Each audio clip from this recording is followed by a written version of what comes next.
Hello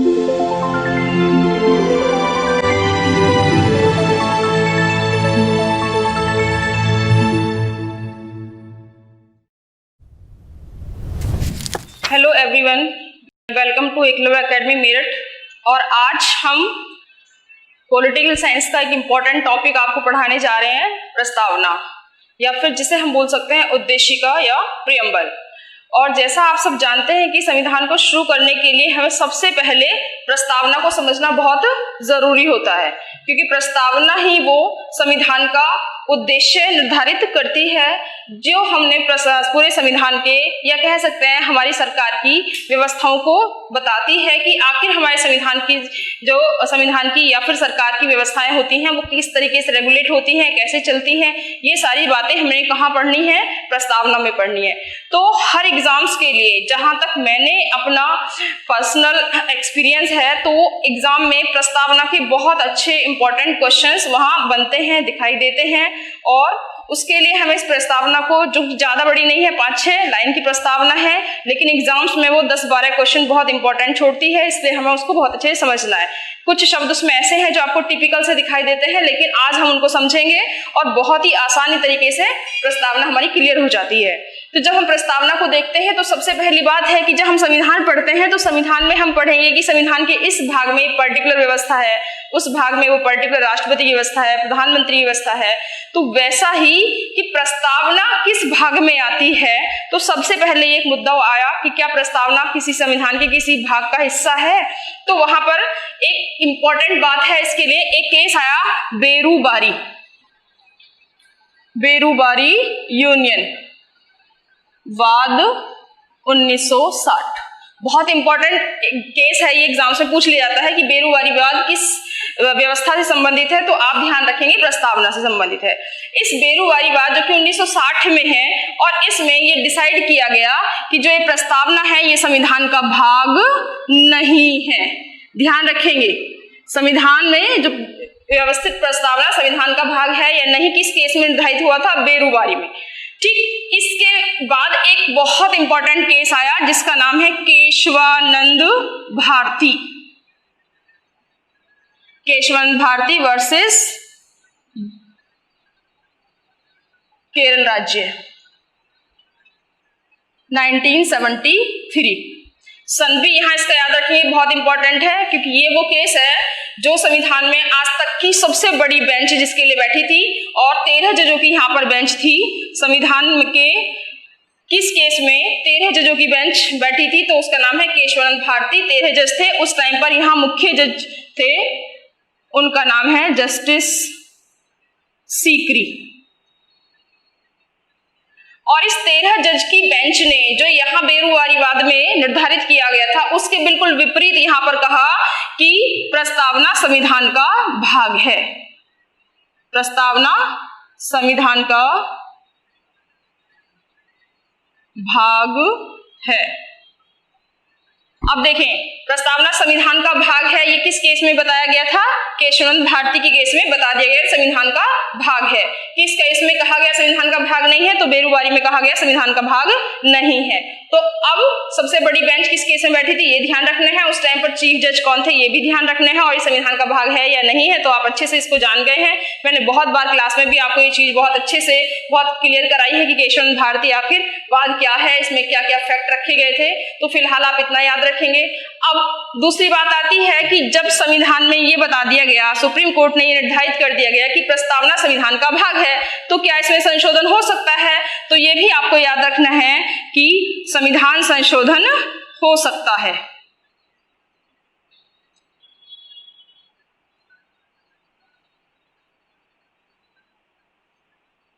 ठीक, क्या प्रस्तावना में संशोधन हो सकता है? तो आप याद रखेंगे संविधान संशोधन प्रस्तावना में भी किया जा सकता है।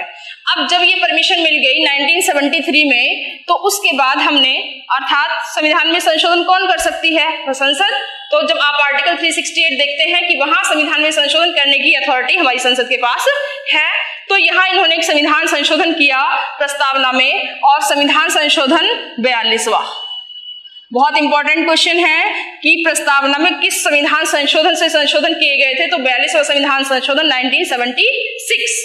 अब इस 42वें संविधान संशोधन से प्रस्तावना में क्या संशोधन किए गए, तो आपको बहुत अच्छे से याद रखना है कि यहाँ पर 3 शब्द थे जो जोड़े गए हैं। ये तीनों शब्द आप बहुत अच्छे से याद रखेंगे। एक है समाजवाद,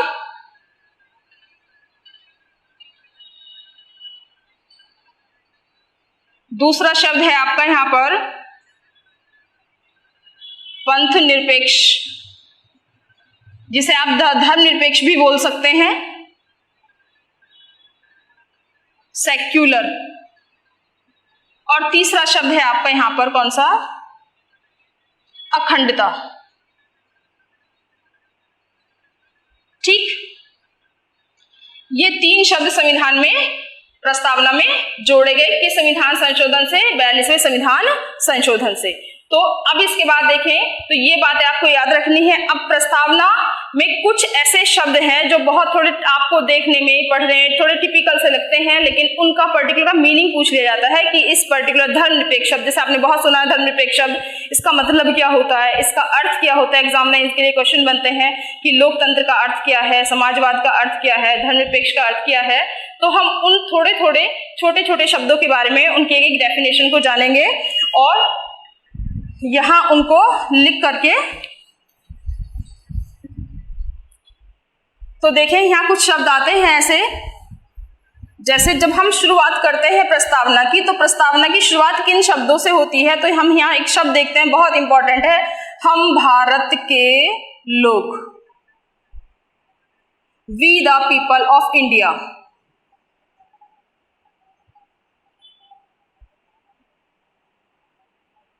हम भारत के लोग, we the people of India. एक तरीके से कह सकते हैं प्रस्तावना की शुरुआत किन शब्दों के साथ होती है, हम भारत के लोग। संविधान की शुरुआत किन शब्दों के साथ होती है, हम भारत के लोग। ठीक, तो अब ये जो शब्द यहाँ है हम भारत के लोग, ये हमने कहाँ से लिया है, ये हमने यूएन चार्टर से लिया है। एग्जाम में पूछ लिया जाता है कि हम भारत के लोग जो शब्द है वो कहाँ से लिया गया है, वो यूएन चार्टर से लिया गया है। अब यही शब्द है जो हमें ये बताता है कि जो हमारा संविधान बना, ये तो हम सब जानते हैं संविधान का निर्माण किसने किया, तो संविधान का निर्माण किसने किया, संविधान सभा ने। अब ये जो संविधान सभा या कॉन्स्टिट्यूशन असेंबली है, ये कॉन्स्टिट्यूशन असेंबली में जो प्रतिनिधि यहाँ पर बैठे थे, ये सब किसने चुन के भेजे थे, ये जनता प्रतिनिधि थे। और जनता प्रतिनिधि का मतलब है हम भारत के लोग। हम भारत के लोगों ने ही एक तरीके से संविधान को बनाया है, निर्मित किया है। तो संविधान में ये मेंशन जो शब्द हैं हम भारत के लोग, इस भारत के लोग के द्वारा क्या चुना गया, संविधान सभा के प्रतिनिधि चुने गए। तो एक तरीके से कह सकते हैं एक बहुत सुंदर क्वेश्चन आता है कि भारत में संप्रभु कौन है, भारत में संप्रभु या सोवरन कौन है। तो आप याद रखेंगे भारत की जनता, भारत की जनता। ठीक है, तो या ये कह सकते हैं कि संविधान का स्रोत क्या है, तो उस सेंस में भी आप याद रखेंगे उसको, भारत की जनता, संविधान का स्रोत। दोनों में से किसी भी तरीके से क्वेश्चन यदि आता है तो भी आंसर क्या होगा, भारत की जनता, अर्थात सोवरन है भारत की जनता। ये यहाँ पर हम भारत के लोग, तो जो हमें ये बताता है ये शब्द कि यहाँ जो शक्ति है सर्वोच्च है वो किसके पास आ रही है, एक तरीके से भारत के लोगों के पास आ रही है। अब इसके बाद जब हम इसको आगे बढ़ते हैं तो यहाँ कुछ और शब्द आपको लिखे मिलेंगे। तो ये शब्द आपको क्लियर हो गया होगा कि भारत के लोग से क्या तात्पर्य है। हम भारत के लोग भारत को प्रभुत्व संपन्न, भारत को प्रभुत्व संपन्न, दूसरा समाजवाद, तीसरा शब्द पंथ निरपेक्ष, चौथा शब्द लोकतंत्रात्मक, गणराज्य। ये 5 शब्द हैं आपको जो एग्जाम में सीधे पूछ लिए जाते हैं कि संविधान में व्यवस्थित शब्द प्रभुत्व संपन्न का क्या अर्थ है, समाजवादी का क्या अर्थ है, पंथ निरपेक्ष का क्या अर्थ है। तो अब आपको ये शब्द क्लियर होंगे तो आपको ये समझ में आ जाएगा कि आखिर हमारी जो सरकार है उसकी व्यवस्थाएं किस तरीके से रेगुलेट होती हैं, वो कैसे रेगुलेट करेगी संविधान को या व्यवस्थाओं को। तो इन शब्दों के अंतर्गत ही वो रेगुलेशंस आते हैं, ये व्यवस्थाएं बनती हैं। एक तरीके से ये ही शब्द हैं जिनसे सरकार चलती है या जिसके अकॉर्डिंग सरकार को चलना पड़ता है। अब इसमें एक शब्द आया प्रभुत्व संपन्न, जिसे आप सोवरन, SOVEREIGN, सोवरन, इसका मतलब क्या है कि अब हम स्वतंत्र हैं। क्या है? अब हम स्वतंत्र हैं। और इसका मतलब ये हुआ अब स्वतंत्र हम किससे हैं? पहले हम पे विदेशी शक्तियों का प्रभाव था, लेकिन जब हमारा संविधान हमारे पास आया बन करके तब हम क्या हो गए? सोवरन हो गए, अर्थात किसी विदेशी शक्ति का प्रभाव हम पर नहीं है, विदेशी सत्ता के अधीन नहीं है। कौन? हम क्या हैं? हम सोवरन हैं, हम विदेशी किसी सत्ता के अधीन नहीं है। दूसरा बहुत इंपॉर्टेंट शब्द है समाजवादी। समाजवाद का मतलब क्या होता है? देखो, दो तरह का वर्ग है, एक वर्ग होता है हमारा समाजवादी, एक वर्ग होता है हमारा पूंजीवादी। पूंजीवादी व्यवस्था का मतलब होता है कि एक पर्टिकुलर वर्ग के हाथों में सभी संसाधन का जाना, लेकिन यहाँ पर समाजवादी शब्द रख करके संविधान में ये दिखा दिया गया है या ये व्यवस्था कर दी गई है कि भारत में जो भी संसाधन होंगे वो सब किसके नियंत्रण में होंगे? वो सब सरकार के नियंत्रण में होंगे। और सरकार के नियंत्रण का मतलब है वो समस्त वर्गों के पास जाएंगे, चाहे वो वर्ग अमीर हो चाहे वो वर्ग गरीब हो। तो इस समाजवादी का अर्थ का मतलब होता है कि संसाधन राज्य, राज्य से मतलब यहाँ पर देश है, राज्य से मतलब सरकार है, राज्य के नियंत्रण में हो। संसाधन किसके नियंत्रण में हो? राज्य के नियंत्रण में हो। तीसरा शब्द यहाँ पर आया पंथ निरपेक्ष, या फिर इसे हम कह सकते हैं धर्म निरपेक्ष। एक ही बात है, सेकुलर। अब ये बहुत इंपॉर्टेंट शब्द है, बहुत चर्चाओं में रहता है कि भारत एक गणतंत्र राज्य होने के साथ साथ कैसा राज्य है? धर्मनिरपेक्ष राज्य है। तो धर्मनिरपेक्ष का मतलब है यहाँ पर कि वह सभी धर्मों को बराबर महत्व देता है, किसी पर्टिकुलर धर्म का संरक्षण नहीं करता। कौन? संविधान। धर्मनिरपेक्ष या पंथ निरपेक्ष का यहाँ भारत में जो मतलब रखा गया है वो यही है कि वो सभी धर्मों को इक्वल रखेगा। तो आप याद रखें, जो सभी धर्मों के महत्व को बराबर समझता हो, ऐसा हमारा संविधान है, ऐसी हमारी व्यवस्थाएं हैं। तो भारत एक कैसा राष्ट्र है? इस्लामिक राष्ट्र है, हिंदू राष्ट्र है या धर्मनिरपेक्ष राष्ट्र है। तो भले ही भारत की आबादी लगभग 80% क्या है? हिंदू है, फिर भी हम भारत को यहाँ कहें क्योंकि यहाँ पर विभिन्न धर्मों के, विभिन्न पंथों के लोग रहते हैं, तो यहाँ पर हम उसको कहेंगे भारत एक धर्मनिरपेक्ष राष्ट्र है। तो इसका सीधा सा मतलब है कि सभी धर्मों के महत्व को स्वीकार करना।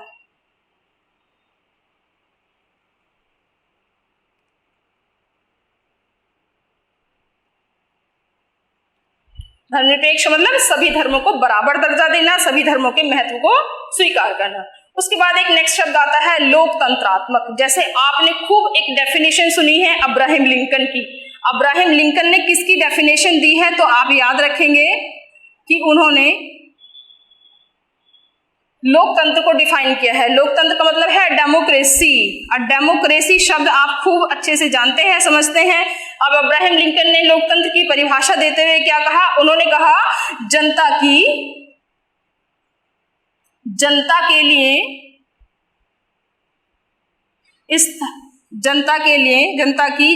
लिए जनता द्वारा स्थापित सरकार।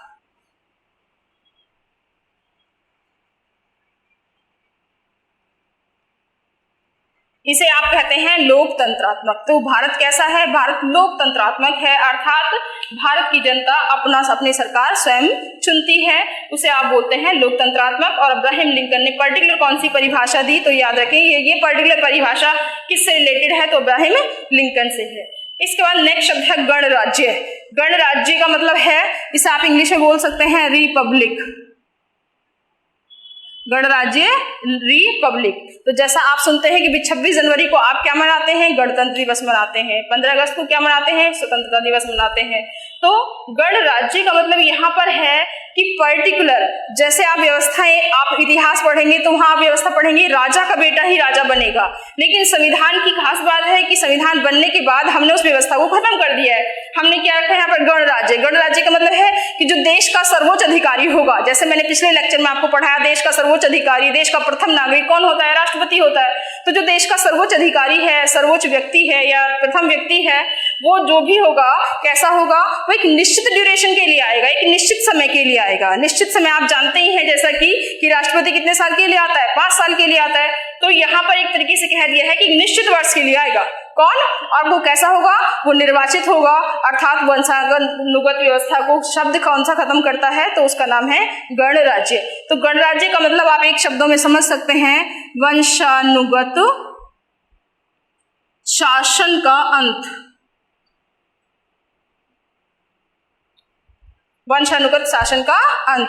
तो ये जो 5 शब्द यहाँ पर हैं, प्रभुत्व संपन्न, समाजवादी, पंथ निरपेक्ष, लोकतंत्रात्मक और गणराज्य, इनके आप मीनिंग जरूर याद रखेंगे कि किसका अर्थ क्या होता है और निम्न में से कौन सा शब्द आपकी प्रस्तावना में प्रेस्क्राइब नहीं किया गया है, वर्णित नहीं किया गया है। तो आपको ये शब्द याद रहने चाहिए जिससे कि आप इजीली इस क्वेश्चन को सॉल्व कर सके। तो ये शब्द आपको अच्छे से समझ में आ गए होंगे।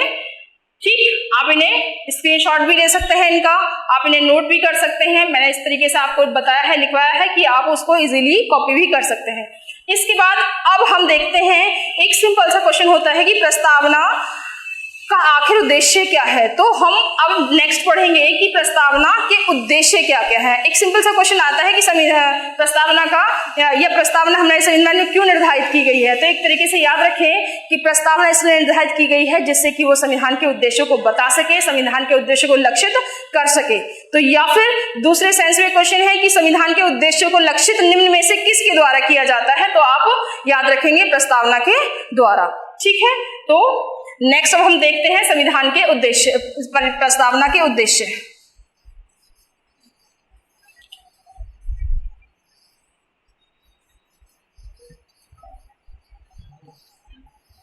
अब आप देखें प्रस्तावना के उद्देश्य।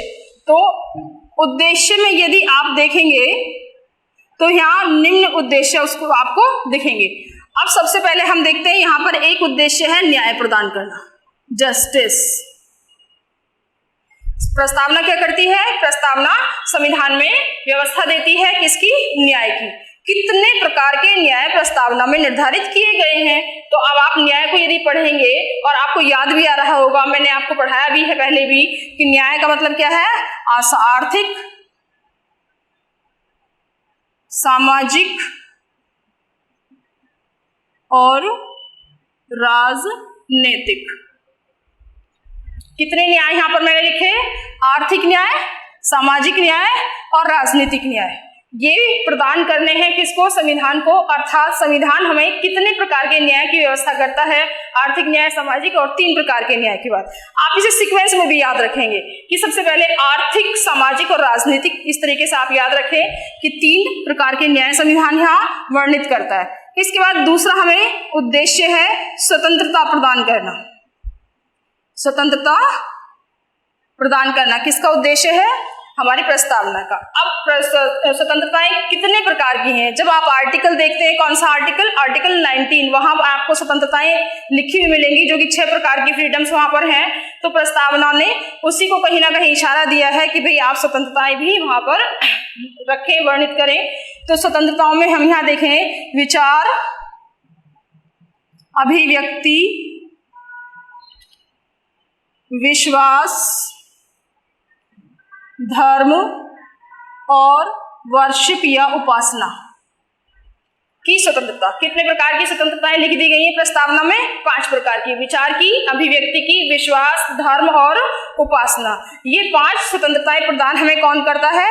प्रस्तावना प्रदान करती है 5 प्रकार की स्वतंत्रताएं। इसके बाद नेक्स्ट आता है हमें कि इक्वलिटी, समता।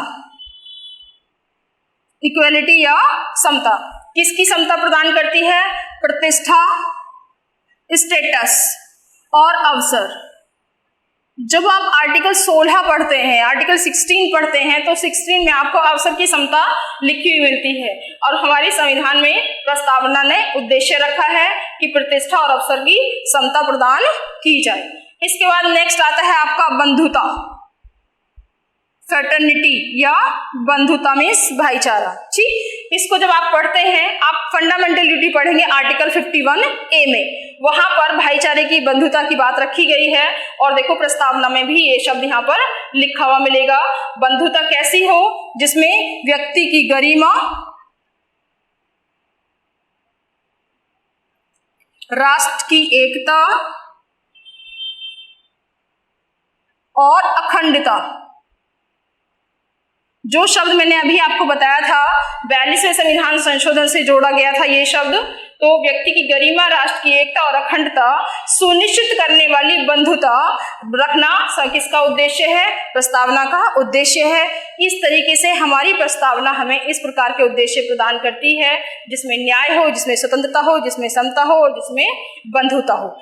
इसके बाद अब नेक्स्ट है एक सिंपल सा, एक बहुत अच्छा क्वेश्चन है कि प्रस्तावना, या कह सकते हैं किस संविधान के किस भाग में, किस व्यवस्था में संविधान के को कानून का दर्जा मिला, वो तारीख निर्धारित की गई है। तो इसके बाद आप देखेंगे इन सभी लक्ष्यों को रखते हुए, इन सभी उद्देश्यों को रखते हुए हमारी प्रस्तावना ने आगे हमें ये भी बताया है कि इस पर्टिकुलर डेट को हमने अपने संविधान को अडॉप्ट किया, इस संविधान को क्या किया? अधिनियमित किया। तो आगे देखें हम इसमें इन सब बातों के द्वारा, जो बातें अभी हमने पढ़ी, संविधान के उद्देश्य क्या हैं, संविधान के उद्देश्य, संविधान की व्यवस्थाओं को रेगुलेट करते हुए एक डेट आती है 26 नवंबर 1949, 26 नवंबर 1949। इस डेट को हम अपने संविधान को क्या करते हैं? अंगीकृत करते हैं। अंगीकृत का मतलब होता है अडॉप्ट करना अर्थात अपनाना। अंगीकृत करते हैं या फिर अपनाते हैं। ये किस डेट को? 26 नवंबर को। इसके साथ ही हम इसे अधिनियमित करते हैं, इनेक्ट अर्थात कानून का दर्जा देते हैं। इसके बाद नेक्स्ट है आत्मा अर्पित करते हैं।